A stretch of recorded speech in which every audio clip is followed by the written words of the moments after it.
الحمد لله نحمده ونستعينه ونستغفره ونؤمن به ونتوكل عليه أما بعد أعوذ بالله من الشيطان الرجيم بسم الله الرحمن الرحيم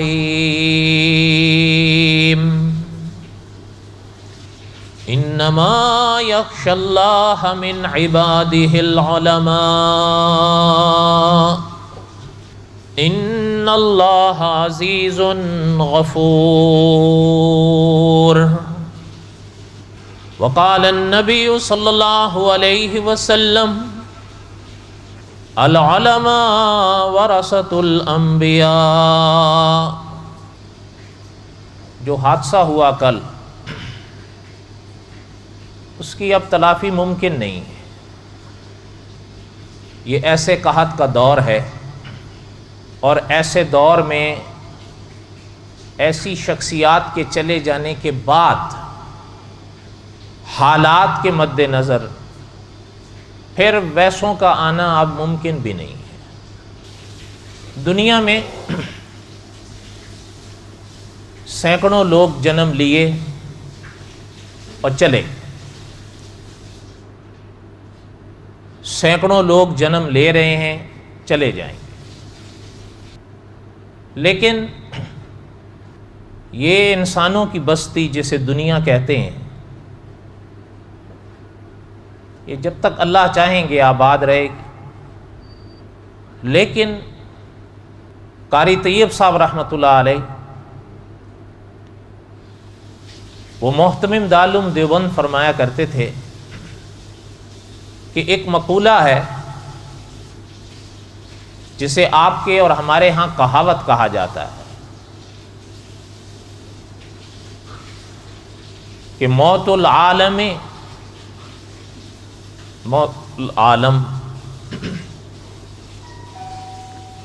کہ عالم کے مر جانے سے جہان مر جاتا ہے۔ کچھ حضرات اس دنیا میں خود تو جیتے ہی ہیں، لیکن اپنے ساتھ وہ دوسروں کی ابدی زندگی کا بھی سبب بن جاتے ہیں۔ سلطان العلماء علامہ خالد محمود صاحب رحمۃ اللہ علیہ، کہا جا رہا ہے کہ قریب 1 صدی کی زندگی انہوں نے پائی۔ یہ بھی ممکن ہے کہ اسلامی کیلنڈر کے لحاظ سے 100 سال کی ہو ان کی۔ ہم اور آپ عموماً میلادی کیلنڈر سے حساب لگاتے ہیں، لیکن قدرت نے جو کام ان سے لیا ہے اور جو خزانہ علم کا وہ اپنے پیچھے چھوڑ کر اس دنیا سے چلے گئے ہیں، وہ رہتی دنیا تک حضور کی امت کے رہنمائی کرے۔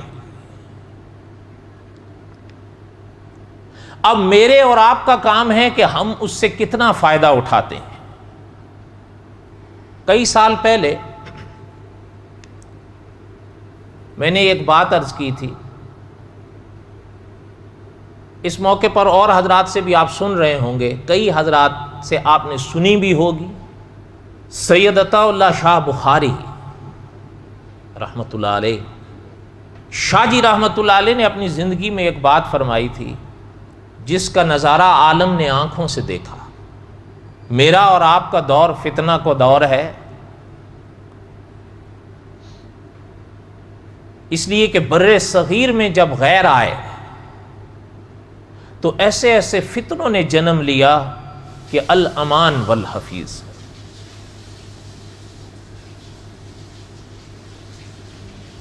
اس موقع پر شاہ جی رحمۃ اللہ علیہ نے فرمایا تھا کہ گر عصر کی نماز کے بعد کوئی فتنہ اٹھے تو مغرب کی نماز کے بعد علامہ خالد محمود صاحب سے مناظرہ کرا دینا تو فتنہ ختم ہو جائے۔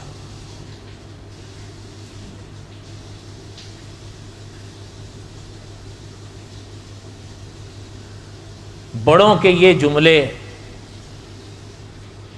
حقیقتاً سند ہوتی ہے۔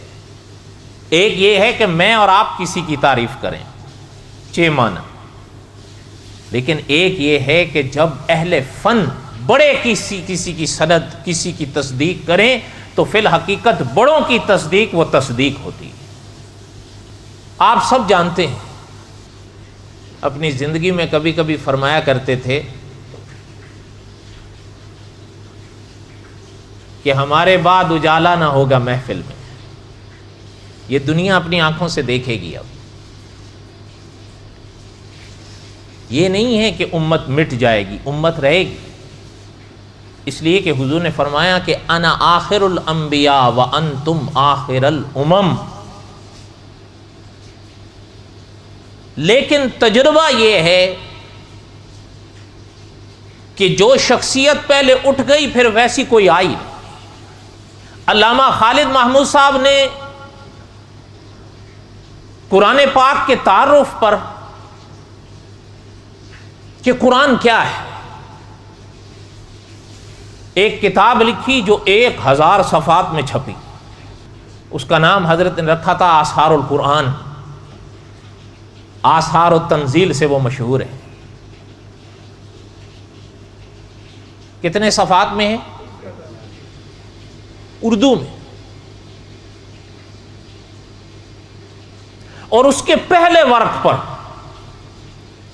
قاری طیب صاحب رحمۃ اللہ علیہ، وہ محتمم دارالعلوم دیوبند، وہ فرشتہ صورت، وہ فرشتہ سیرت، ایک سوال اس کتاب کے پہلے ورق پر لکھا ہے کہ آثار القرآن کیسی کتاب ہے، ایک سطر میں،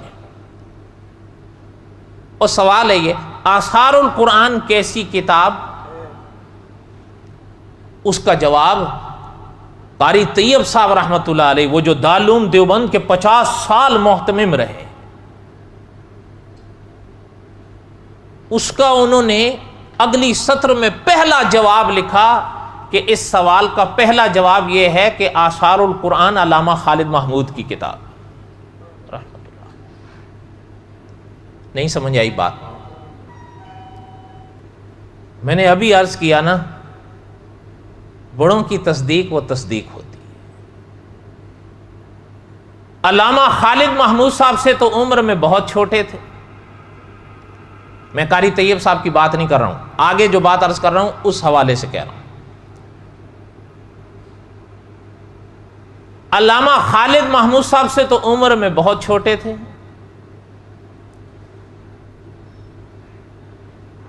اور اس دنیا میں بھی، اس دنیا سے بھی ان سے بہت پہلے چلے گئے۔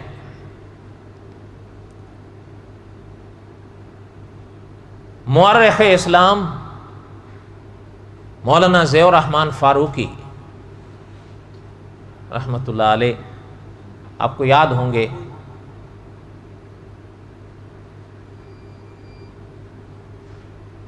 علامہ خالد محمود صاحب نے آثار القرآن لکھنے کے بعد دوسری کتاب لکھی، دین اسلام کا پہلا ماخذ قرآن ہے تو دوسرا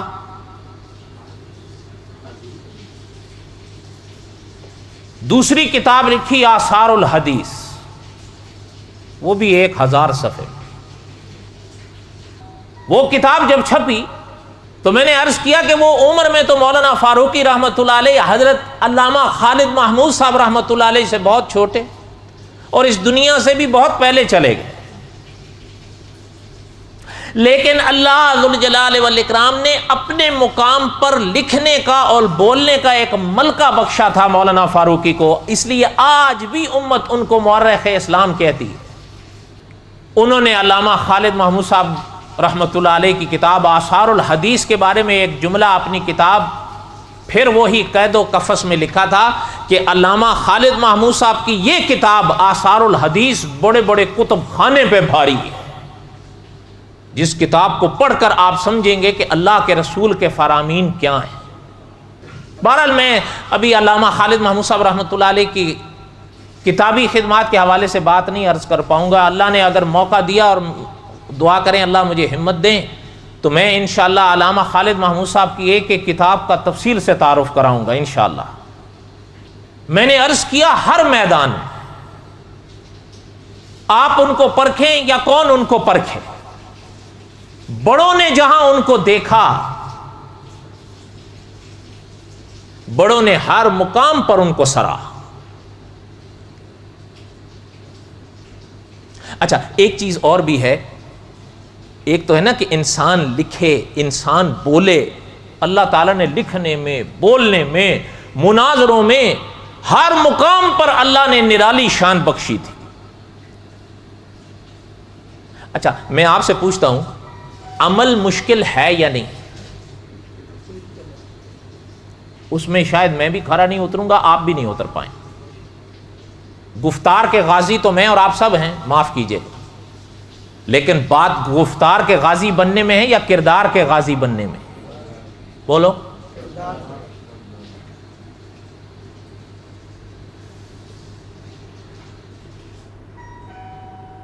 چند سال پہلے، غالباً 3 سال ہوئے، میں نے انہیں تکلیف دی ختم نبوت کانفرنس کے لیے۔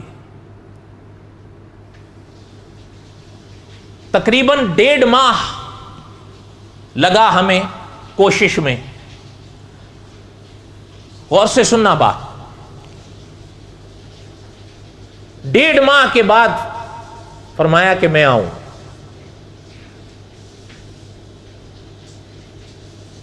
اب ظاہر بات ہے کہ میں سمجھ سکتا تھا اس بات کو کہ وہ اکیلے سفر تو نہیں کر سکتے، ابھی 3 سال پہلے کی بات۔ اگر اس وقت وہ 100 سال کے تھے تو 3 سال منفی کر لیں، کتنے ہوئے؟ اور اگر جو کہہ رہے ہیں نہیں 98 سال کے تھے، چلو 98 کے مان لیں، 3 سال 98 میں منفی کر لیں، کتنے ہوئے؟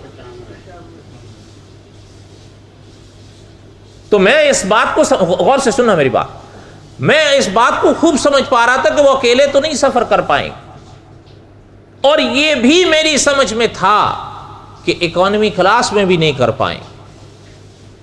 میں صحیح سوچ رہا تھا، غلط سوچ رہا تھا؟ بولیں۔ اکانومی کلاس میں تو یورپ سے یہاں تک کے سفروں میں یا پاکستان کے یہاں تک سفروں میں آپ اور ہمارا دیوالیہ نکل جاتا ہے، تو چاہے جائے کہ ایک شخص 95 سال میں ہو شخصیت، وہ کیسے آئے؟ میں نے ان صاحب سے رابطہ کیا جو ان کے آنے کے سلسلے کو نبھا رہے تھے۔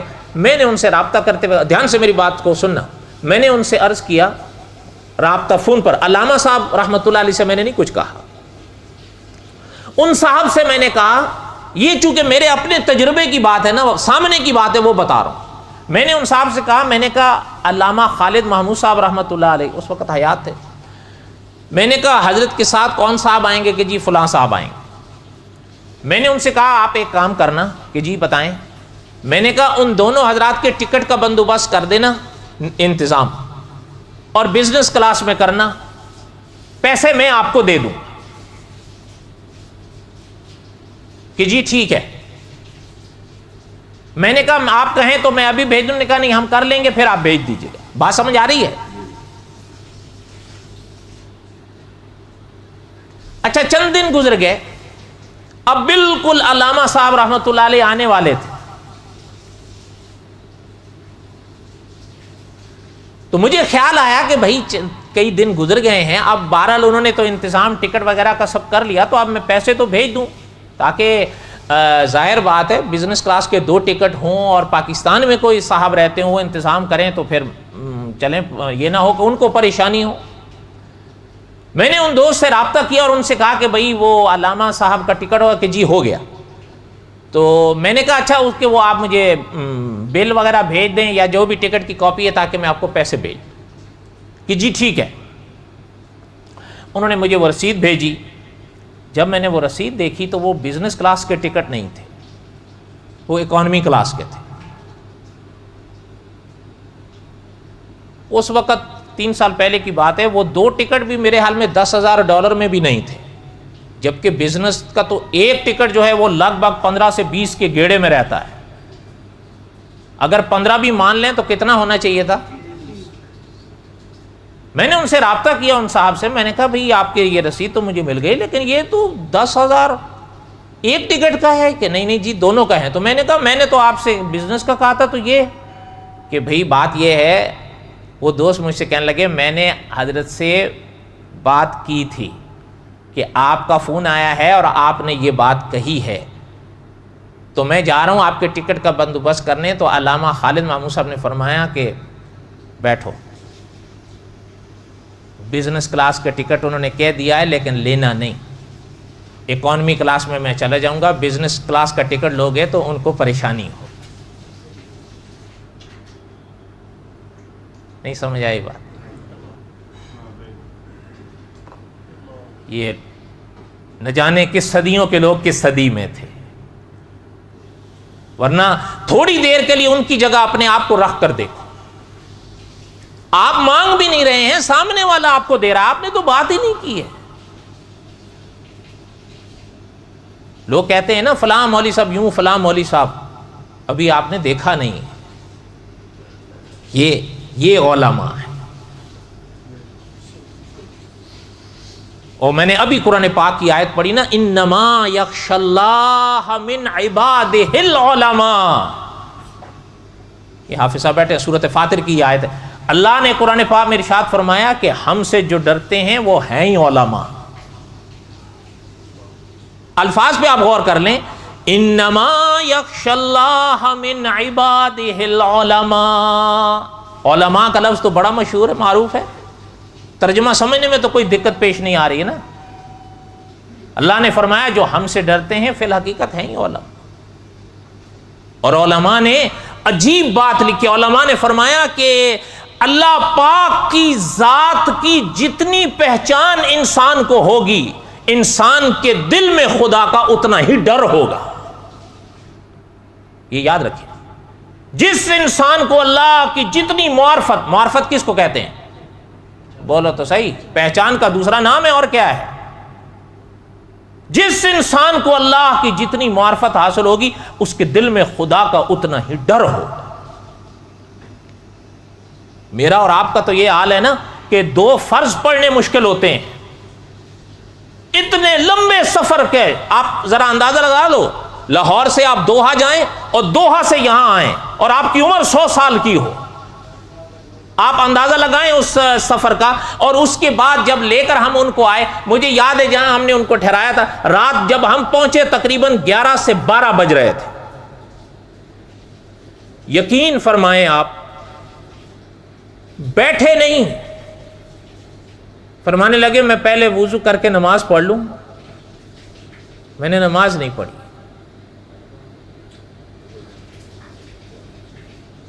ہم سے 2 فرض نہیں پڑھے جاتے۔ آج لوگ کہتے پھر رہے ہیں، آپ نے نہیں سنا اس کو جو کہہ رہا ہے کہ جی بس فرض پڑھ لیا کرو، باقی سنتیں اور وتر سب معاف ہیں، پڑھ لیا تو ثواب ہے، نہیں پڑھو تو کوئی گناہ نہیں۔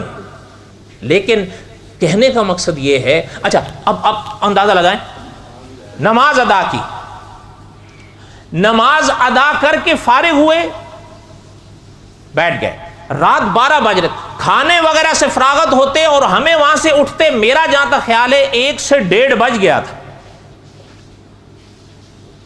تقریباً 4:30 سے 4:45 کے لگ بھگ فجر کی اذانیں شروع ہو جاتی تھیں، یہی موسم تھا تھوڑے سے فرق کے ساتھ۔ ہم تو آ گئے، بعد میں جو میزبان تھے انہوں نے مجھے بتایا، یار کہتے ہیں میں تو حیران تھا، حالانکہ مسافر تھے، تہجد بھی نہیں رہی۔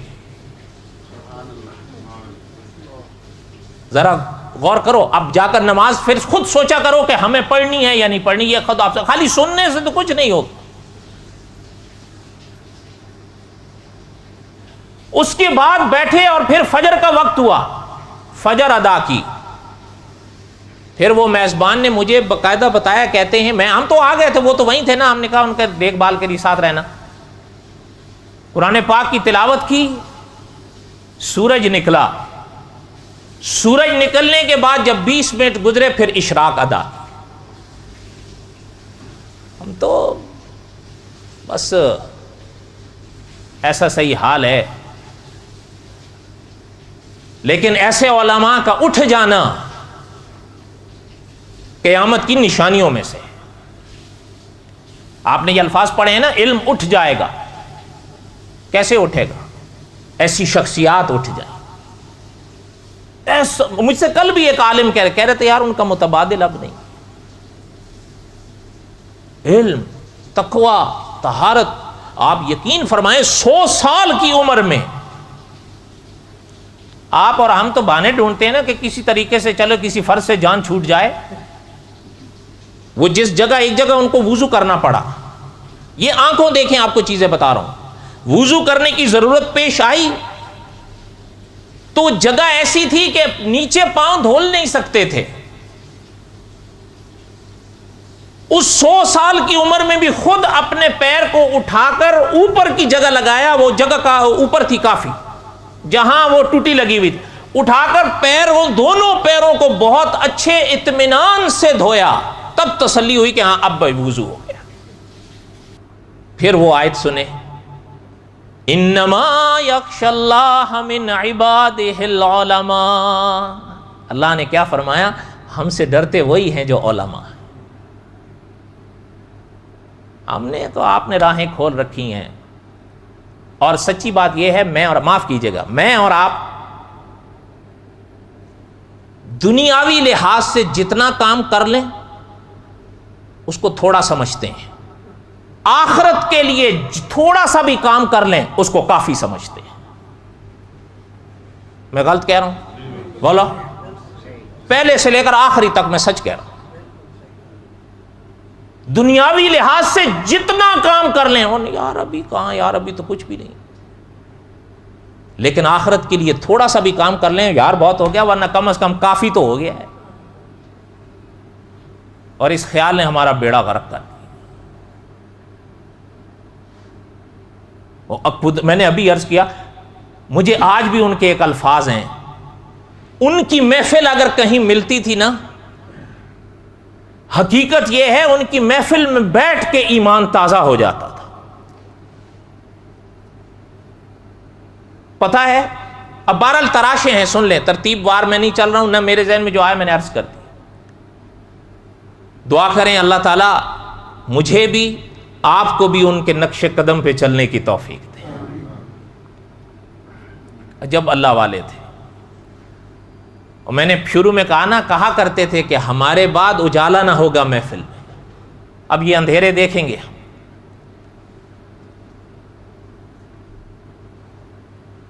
دین اسلام اس دھرتی پر خدا کا سچا دین ہے. یہی عقیدہ ہے یا نہیں؟ اچھا، ان کی آپ بیانات سن لیں، ان کی آپ کتابیں پڑھ لیں، کوئی لفظ اپنے تو اپنے مخالف کے لیے بھی اپنے دامن سے گرا ہوا نہیں ہوتا تھا. آپ کوئی درس ان کا سن لیں، کوئی کتاب ان کی پڑھ لیں. جس دیار میں رہتے تھے وہ عیسائیوں کا مرکز ہے، بڑا مرکز ہے ان کا. ان کے 2 بڑے مرکز ہیں، ان میں سے ایک وہ ہے. ایک جگہ ایک کانفرنس تھی، بہت پرانی بات ہے، بس تراشے ہے، سن لیں. وہاں بات چل رہی تھی عیسائیوں کی، مسلمانوں کی. تو چلتے چلتے بات عیسائی نے کی. ان کا ایک عقیدہ ہے تثلیث، جسے عام طور پر وہ کہتے ہیں 3 and 1 and 1 and. اس کے باوجود ان کا عقیدہ ہے کہ ہم توحید کے قائل ہیں. ہم تو ان جملوں سے اتفاق نہیں کرتے. ایک پادری صاحب سامنے آئے، کوئی اختلاف کیا، وہ والی بات اپنی جگہ ہے، لیکن کوئی یہ نہیں، وہ موقع تھا میں بھی کہوں اور وہ بھی کہیں. وہ آئے اور بات کرتے کرتے انہوں نے کہا کہ بھئی ہمارا عقیدہ ہے تثلیث کا، لیکن ہم توحید کے قائل ہیں. اور وہ علمی دلائل کے طور پر، اپنے طور پر ثابت کرنے لگے کہ خدا 3 ہے، باپ، بیٹا اور روح القدس. اسی وہ کہتے ہیں 3 and 1 and 1 and. وہ علمی دلائل پر اپنے طور پر ثابت کرنے لگے کہ خدا 3 ہے، اور ساتھ ہی میں کہیں جذبے میں، جوش میں ان کے منہ سے نکل گیا، ہے کوئی جو ایک ثابت کر دے. یہ تقریریں ہوتی ہیں نا، تو تقریروں کے الفاظوں سے تو عقیدوں کے فیصلے نہیں ہوتے. اس موقع پر مسلمان بھی وہاں بیٹھے تھے. علامہ خالد محمود صاحب ہے, وہاں لیکچر کے بعد موقع مل رہا تھا بات کرنے کا. علامہ خالد محمود صاحب رحمۃ اللہ علیہ نے ان پادری صاحب کو مخاطب کرتے ہوئے فرمایا کہ جناب آپ نے یہ جو 1 and 3 and 1 کے موقع پر جو کہا ہے, خدا کتنے ہیں؟ کوئی ہے جو ایک ثابت کر دے. آپ نے کتنے ثابت کیے؟ کہتا ہے 3. علامہ صاحب نے فرمایا کہ اس میں جو ہمارا ہے وہ خود بخود نہیں آ گیا. نہیں سمجھ آئی؟ فرمایا ان میں جو ہمارا ہے وہ خود بخود آ گیا کہ جی آ تو گیا. فرمایا جب وہ آ گیا تو پچھلے 2 کے خدائی کے ہم منکر ہیں.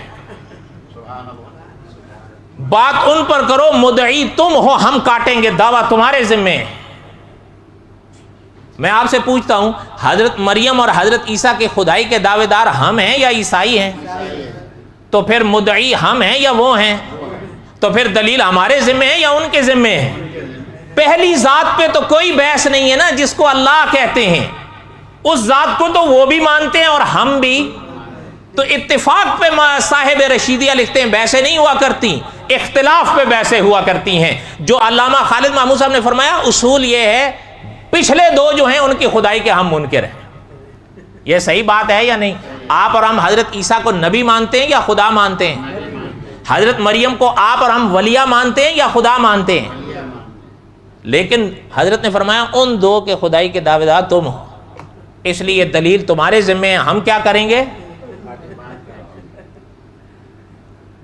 انسان سوچ سکتا ہے. اچھا, ایک اس موقع پر ایک اور عیسائی تھے پادری صاحب, انہوں نے ایک کتاب پیش کی اور اس سے ایک مثال دی. تو مثال ایسی تھی کہ میں اور آپ تو سطحی ذہن والے ہوتے ہیں نا, وہیں اس مثال کے نیچے ہی دب جائیں, بلکہ کئی دب گئے. ان میں سے کچھ مسلمان بیٹھے تھے, وہ کہنے لگے خوب لگائی, یہ خوب لگائی پادری صاحب. علامہ خالد محمود صاحب رحمۃ اللہ علیہ کے کان میں پڑ گیا جملہ. حضرت نے فرمایا, مسلمانوں سے فرمایا, حضرت نے فرمایا یہ اکھاڑے میں ابھی آیا ہے, اب ذرا ادھر سے بھی دیکھنا. حضرت نے فرمایا جنہوں نے میدان دیکھا ہو وہ لگانی بھی جانتے ہیں, کھانی بھی جانتے ہیں. اللہ نے زندگی دی تو وہ کبھی پھر میں آپ کو سناؤں گا. بہرحال دعا کریں کہ اللہ تعالیٰ ان کی مغفرت فرمائے. بہت بڑا سرمایہ ہم نے کھویا ہے, بہت بڑا, جس کی کوئی اب تلافی نہیں ہو. بس حقیقت یہ ہے جو آپ کے اور ہم سب کے بڑے مفتی ارشد صاحب دامت برکاتہم فرما رہے تھے کہ جو کام قدرت نے ان سے لیا ہے, جو کتابیں انہوں نے مدون اور لکھی ہیں, وہ رہتی دنیا تک حضور کی امت کی رہنمائی کریں. وما علینا الا البلاغ المبین.